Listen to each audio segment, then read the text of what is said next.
On September 8th, 1941, the blockade ring closed over Leningrad. The troops of Army Group North, under the command of Field Marshal Wilhelm Ritter von Leeb, almost completely surrounded the city, cutting off all land routes. One of the most devastating sieges in world history has begun, which will last 872 days, almost 2.5 years of continuous suffering, hunger, and bombing. According to various estimates by historians, the victims of the blockade range from 800,000 to 1.5 million people, most of whom died of hunger and cold during the first winter of the siege. This was not just a military operation. It was a deliberate attempt to destroy an entire city and its population. Adolf Hitler decided not to storm the city, but simply to wait for it to starve to death. In a secret memorandum, the Führer wrote that Leningrad should be wiped off the face of the earth with the help of artillery shelling and continuous bombing. Requests for surrender had to be ignored because the Nazis did not want to feed the large population of the city. However, Leningrad did not just survive, it resisted. The story of the blockade has become an epic tale of human resilience in the face of unimaginable suffering, of a collective will to live that proved stronger than the most brutal plans of the enemy. The strategic importance of Leningrad.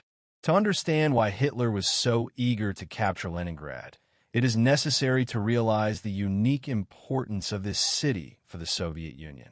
The city served as the base of the Baltic Fleet, and its more than 600 factories made it the second largest industrial production after Moscow.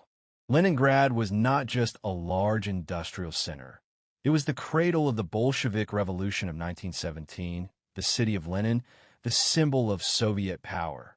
Before the war, the population of Leningrad was about 3.1 million people, with the suburbs up to 3.4 million.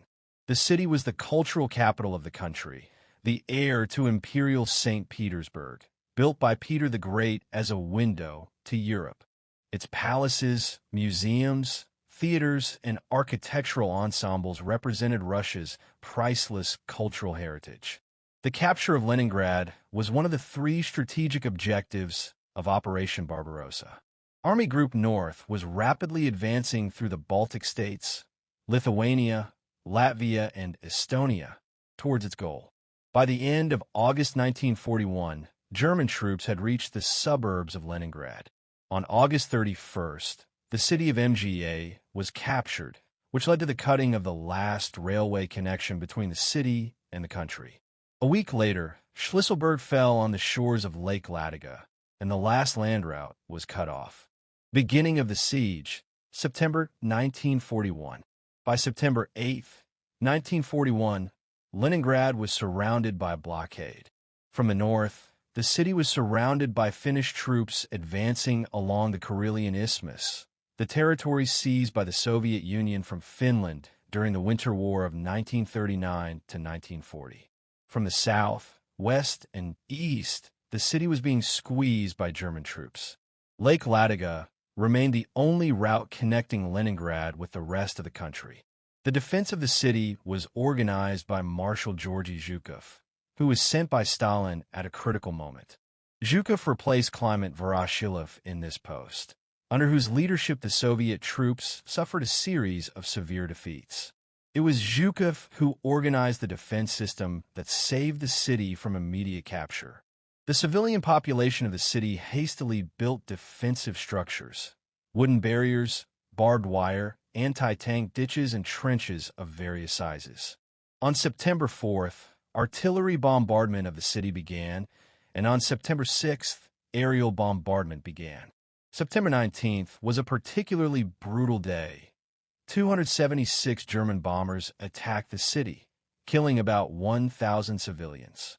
Many of the dead were wounded soldiers who were being treated in hospitals that were bombed. There were 6 air raids that day.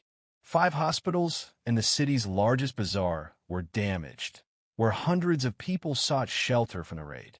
The German offensive continued until the end of September, when Soviet troops finally managed to stop Army Group North in the suburbs of Leningrad. Unable to quickly capture the city by storm and faced with stubborn defenses, Hitler changed his strategy and ordered siege, evacuation, and first measures. Before the city was completely surrounded, the authorities managed to carry out a partial evacuation. The first wave of evacuations took place from June to August 1941. 336,000 people, mostly children, were evacuated from the city, along with 86 large industrial enterprises, which were dismantled and transported to northern Russia and Siberia. However, this was only a small part of the city's population. The evacuation was complicated by chaotic conditions and insufficient preparation. Many Leningraders did not believe that the Germans would be able to take the city and refused to leave. The city's leadership also did not realize the seriousness of the threat for a long time. By the time the blockade ring was closed, about 2.5 million residents remained in the city, including 400,000 children. A critical problem was the lack of food supplies. The city's warehouses were designed for several months of peacetime, but not for a prolonged siege of a city of millions. Moreover, in the early days of the siege, the main food warehouses were destroyed by German bombing in August, September, and October 1941, when massive fires destroyed most of the supplies. The hungry winter of 1941 to 1942. The first winter of the siege was the most terrifying period in the history of the siege. On September 2nd, rations were cut.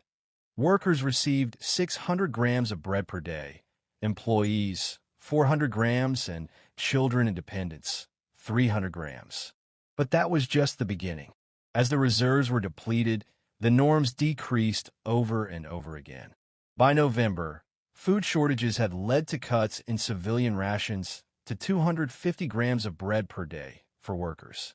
Children, the elderly, and the unemployed received only 125 grams, the equivalent of 3 thin slices.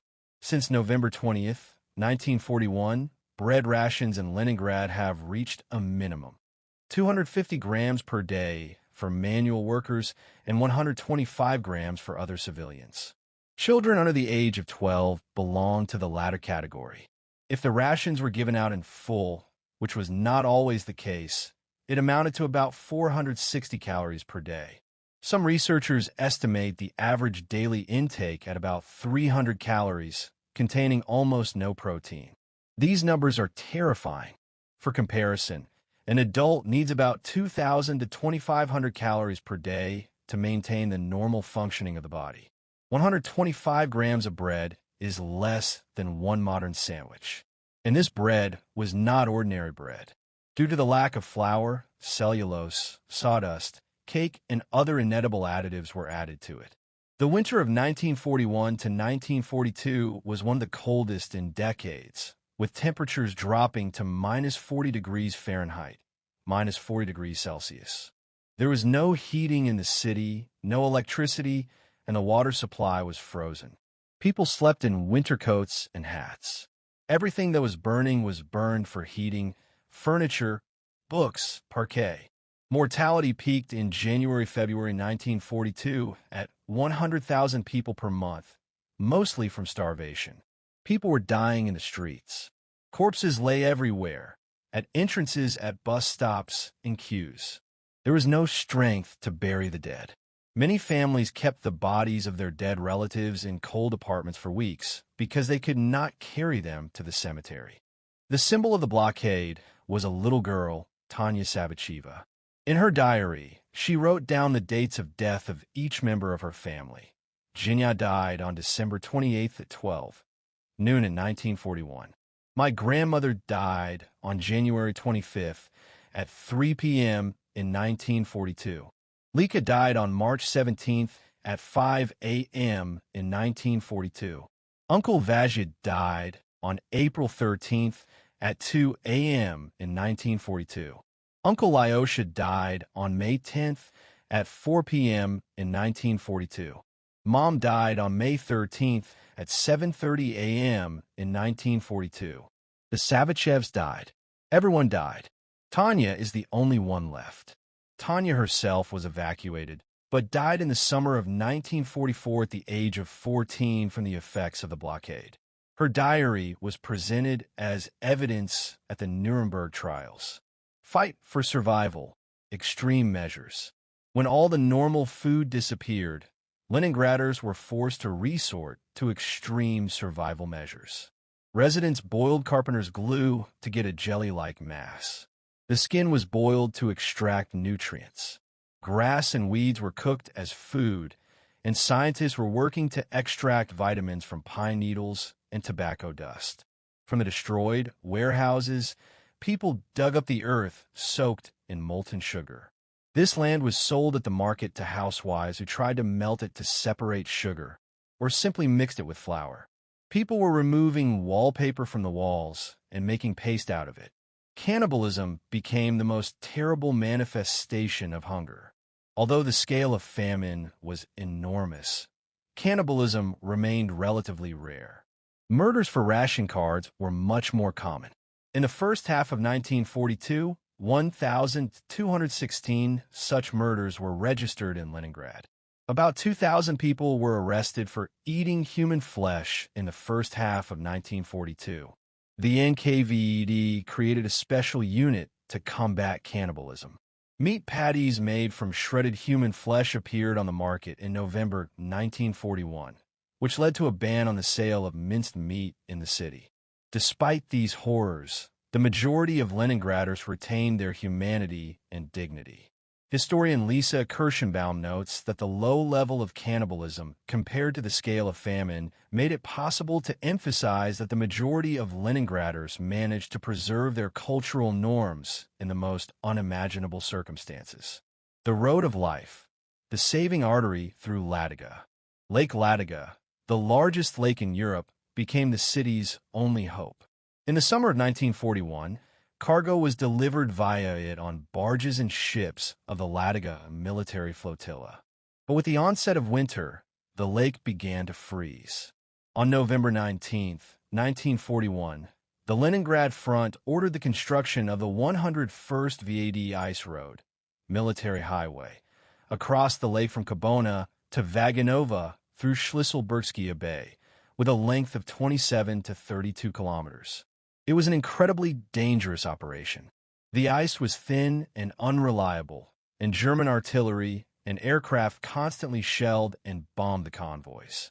On November 22, 1941, exactly 80 years ago, the first column of 60 trucks of the 388th Separate Automobile Battalion set off across the ice of Lake Ladoga. Drivers had to follow strict instructions. Drive at low speed with the doors open, keeping a distance of at least 100 meters in case the car ahead fell through the ice. In the first months of the road's operation, every fourth car did not return from a flight. The route was only 12 to 15 kilometers from the German positions and was under constant fire. The first supplies were delivered by road on November 19, 1941, by a transport regiment under the command of Captain Mikhail Murov using horse-drawn sleds. Then, when the ice got stronger, car transportation began. The road was named the Road of Life because it really became a salvation for the besieged city. Food supplies allowed for a series of increases in rations from the end of December, and by February 1942, Leningrad residents were receiving rations comparable to those in other parts of the Soviet Union. But the Road of Life was not only a supply route, it became an evacuation route. In the winter of 1941 to 42, the ice corridor of the Road of Life operated for 152 days until April 24th. About 514,000 residents of the city, 35,000 wounded soldiers, industrial equipment from 86 factories, as well as some art and museum collections were evacuated from Leningrad. In total, 356,000 tons of cargo were transported during the operation of the Road of Life, including 271,000 tons of food, 32,000 tons of military supplies, and 37,000 tons of fuel. More than 1.3 million people, mostly women and children, were evacuated by road during the siege. It was a large-scale rescue operation conducted in conditions of constant danger. It is estimated that between 16,000 and 20,000 people worked on Lake Ladoga. drivers, loaders, car mechanics. More than 300 vehicles went under the ice during this time, and the number of soldiers, sailors, guards, and civilian personnel who sacrificed their lives to maintain the functioning of the road of life cannot be accurately calculated. With the onset of spring 1942, the ice began to melt, and the ice road became impassable. But already in the summer, the water communication began to operate. On April 2nd, 1942, at a meeting in the Kremlin with Anastas Mikoyan, plans for the construction of an underwater fuel pipeline through Lake Ladoga to Leningrad were approved. The 29-kilometer-long pipeline, of which 21 kilometers passed underwater at a depth of 12.5 meters, was built in just 43 days in the spring of 1942. Life in a besieged city. Despite all the horrors, life in Leningrad continued.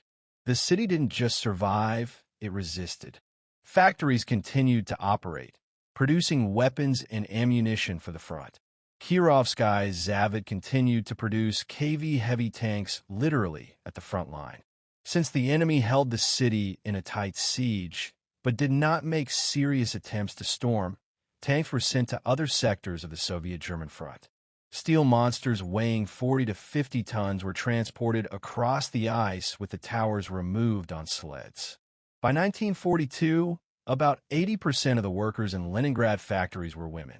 Children dropped out of school and went to work to get a bigger ration. The children of Leningrad were forced to grow up ahead of time, plunging early into the unknown world of adulthood. Despite the famine and bombing, cultural life continued in the city.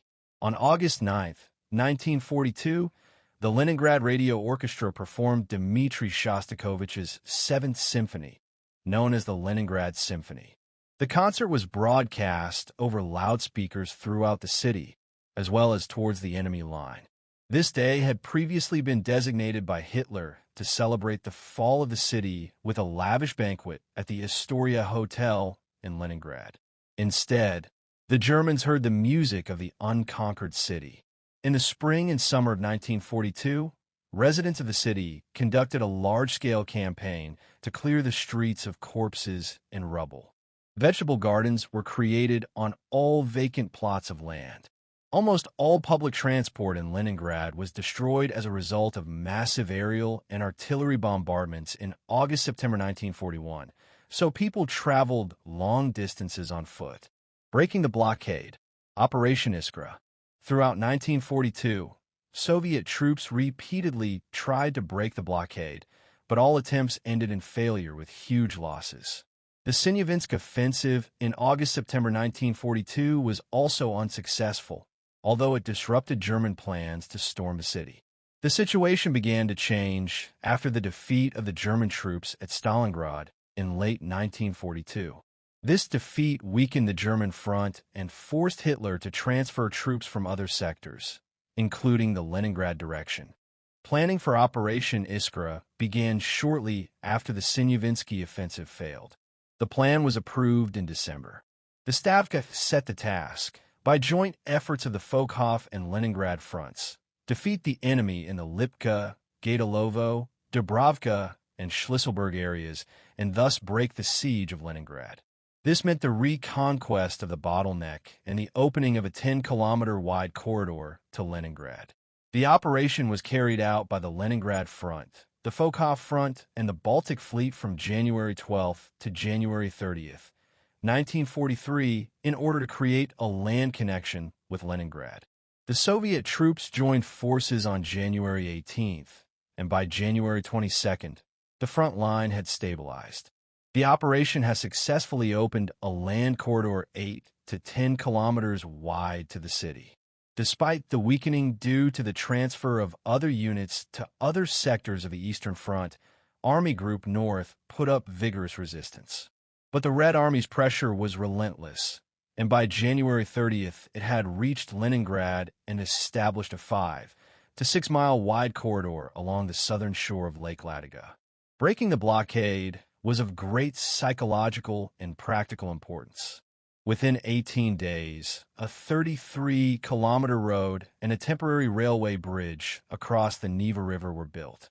As soon as a direct railway connection to the country was established, the supply of the city improved. Coal was brought in, the industry received electricity, frozen enterprises and factories came to life. On February 6, 1943, trains began delivering goods. However, the corridor remained narrow and was within range of the German artillery. The city was still being shelled and bombed. The artillery bombardment of Leningrad began in August and intensified throughout 1942 with the arrival of new equipment. They were further reinforced in 1943, when several times more shells and bombs were used than the year before. Complete lifting of the blockade. The final liberation of Leningrad took place only a year after the blockade was broken. The siege lasted until January 27, 1944, when the Soviet Leningrad offensive drove German troops out of the southern suburbs of the city. This was a joint effort of the Leningrad and Fokhov fronts, as well as the First and Second Baltic fronts. The Baltic Fleet provided 30% of the aviation power for the final strike against the Wehrmacht. By this point, the Red Army was incomparably stronger than in 1941. Soviet troops have already liberated a significant part of the occupied territory, and the strategic initiative has completely passed to the USSR. In January 1944, in order to unblock Leningrad, the Red Army had to concentrate the equivalent of more than 60 divisions in the Leningrad and Fokhov areas in order to dislodge 20 German divisions. On January 27, 1944, fireworks were fired in Leningrad in honor of the complete liberation of the city from the blockade. After 872 days of siege, almost 2.5 years of continuous suffering, the city was free. The price of survival: loss and destruction. The scale of human losses during the Siege of Leningrad is astounding. The Soviet government reported 670,000 deaths during the siege, with a significant proportion from starvation. Others estimate the death toll to more than 1 million. According to various sources, the final number of victims during the 29-month siege of Leningrad is estimated at 1.5 million people, both civilian and military.